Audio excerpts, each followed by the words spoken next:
The ink on the divorce papers was still fresh, yet it felt older than every empire he had ever built. In the quiet of his penthouse, Daniel Moretti stared at the signature that ended a marriage he never thought would end. He had believed she was a stand-in, a fragile echo of the woman he once loved.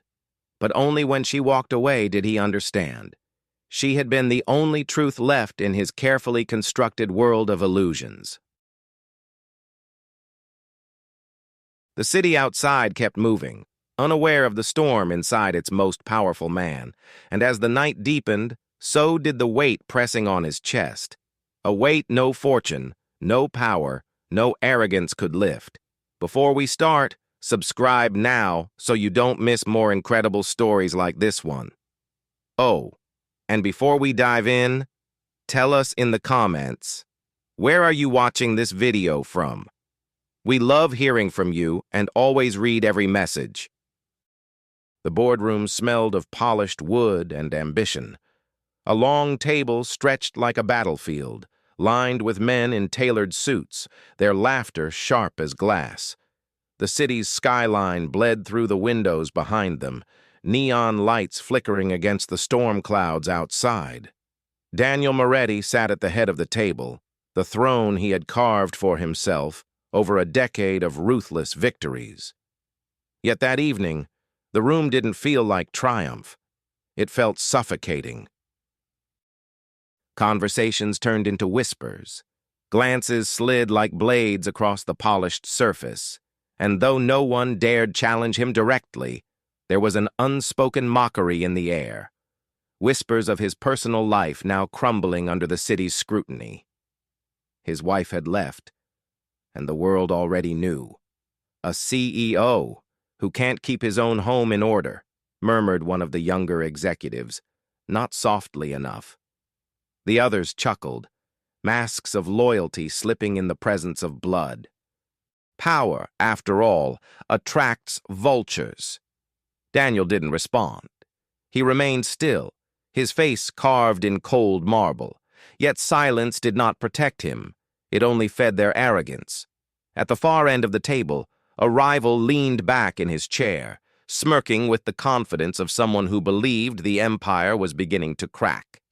The storm outside struck the glass with sudden force, thunder vibrating through the walls.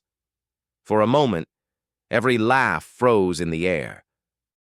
But when the sound faded, the mocking eyes returned to him, burning with questions unspoken, but loud. Was the mighty Daniel Moretti finally losing control? And though the room laughed, his eyes, tired, hollow, yet unyielding, shimmered faintly, as if holding a truth no one could yet see. The boardroom had shifted from whispers to open performance. The rival, Victor D'Angelo, rose slowly from his seat, his tailored suit gleaming under the sterile white lights. He was younger, ambitious, with the kind of smile that hid daggers. "Gentlemen," Victor began, voice smooth as silk but sharp beneath, "if the headlines are true, then perhaps stability is questionable at the top. Investors don't care for drama. They care for strength." A ripple of laughter followed, low and cruel.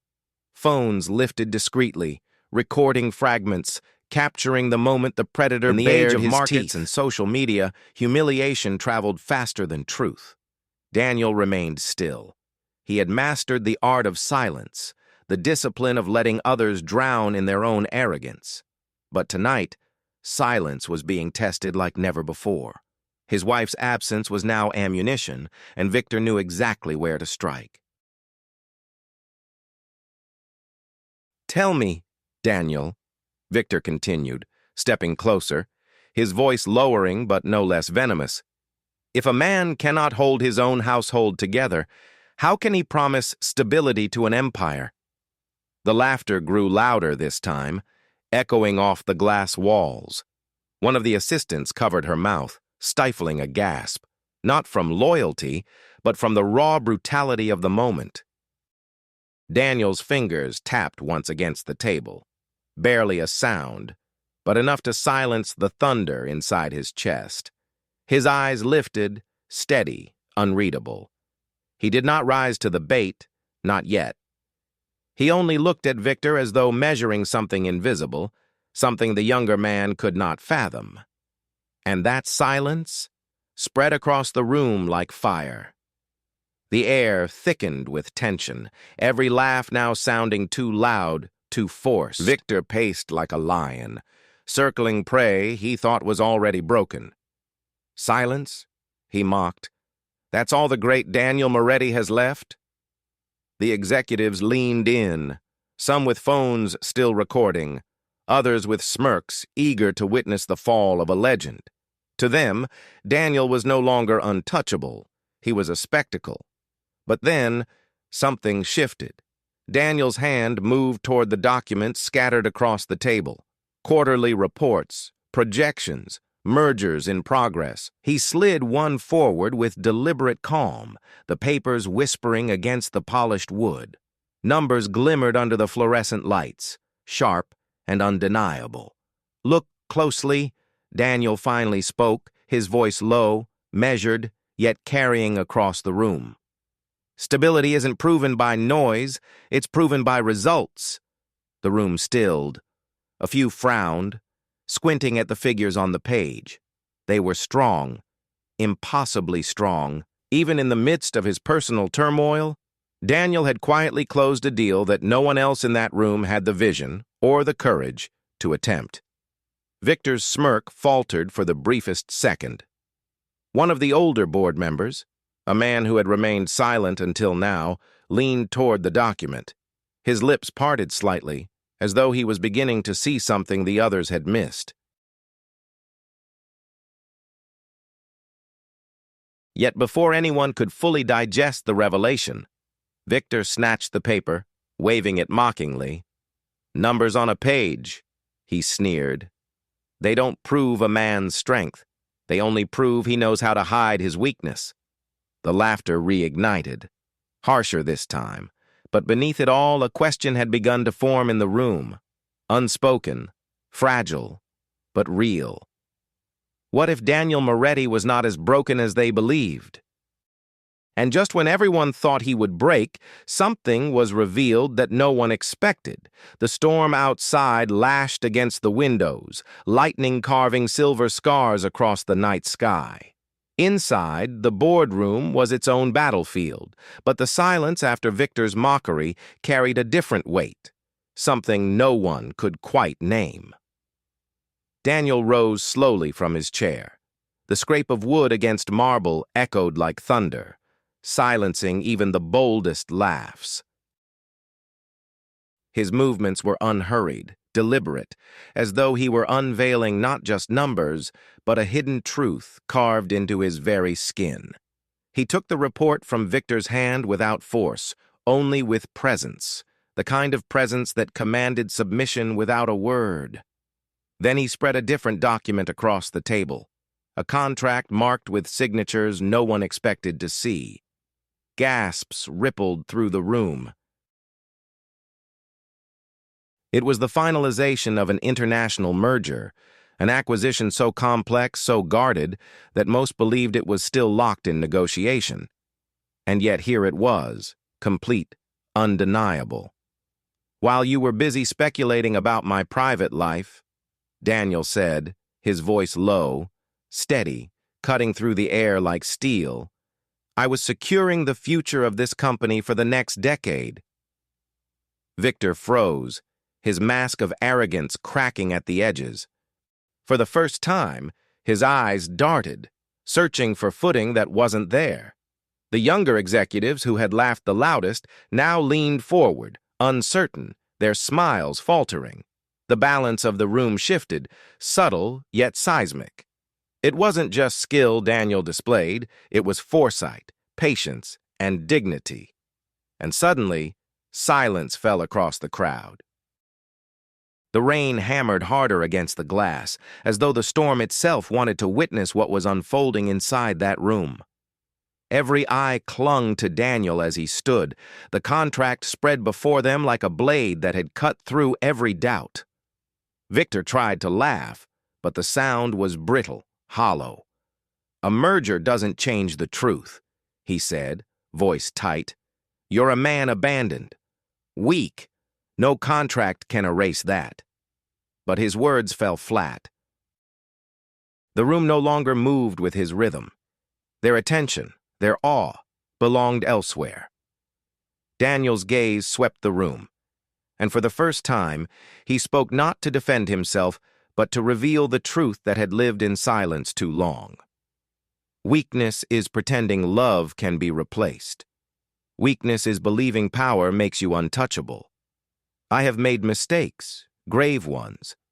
I saw my wife as a shadow of someone I lost long ago. I failed to see she was the light in a life built from darkness. And when she left, I learned the only thing I had no power to command was the heart I broke. The room held its breath. These were not the words of a CEO clinging to pride, but of a man stripped bare, his confession sharper than any victory. Victor slammed his hand on the table. Pathetic. Love doesn't build empires. But the crowd was no longer with him. They looked at Daniel, not as a fallen man, but as something rarer, a leader unafraid of truth. Daniel straightened, his eyes fixed on Victor, but his voice carried for all to hear. "You're right, Victor. Love doesn't build empires, but it's the only reason empires are worth building." The silence that followed was not emptiness, it was reverence. And in that silence, Victor's power crumbled, leaving him exposed, desperate, small. The final blow had come, not from contracts or wealth, but from a truth everyone had tried to forget. The storm outside began to ease, but inside the boardroom the air was heavier than ever. No one laughed anymore. No one even dared to whisper. The only sound was the faint hum of the city below, muffled by the tall glass windows. Daniel closed the folder with quiet finality. He did not gloat, did not smile in triumph. Victory, at that moment, tasted like ash. He gathered the scattered papers with the precision of a man who had regained control, not of others, but of himself. Victor sat slumped in his chair, his earlier arrogance dissolving into something pitiful. The executives who had cheered him on minutes before now avoided his eyes, their silence an unspoken betrayal. Daniel turned toward the door. His steps echoed against the marble floor, slow, measured, resolute. At the threshold, he paused only once, glancing back at the empire he had built, the men who had mocked him, the rival who thought him broken. "Power means nothing without dignity," he said softly, leaving the words to linger like smoke in the air. And then he walked away. No one dared to laugh again. The city woke the next morning as it always did, horns blaring, lights flashing, voices rushing through the arteries of glass and steel. Yet something in its tallest tower had shifted forever. News spread, as it always does, not just of the merger that secured the company's future, but of the moment when Daniel Moretti, once untouchable, had spoken not like a titan of industry, but like a man stripped bare of illusions. Board members whispered of it with reverence, employees repeated his words in hallways, and even investors, hungry for numbers, could not ignore the weight of dignity they had witnessed. Victor faded into silence, his arrogance now a shadow that no one followed. And Daniel? He did not return to the boardroom that day. Instead, he walked into the city, rain-washed streets reflecting the neon glow, searching not for another contract or empire, but for the woman whose absence had broken through his pride. Perhaps he would never win her back. Perhaps her departure was permanent.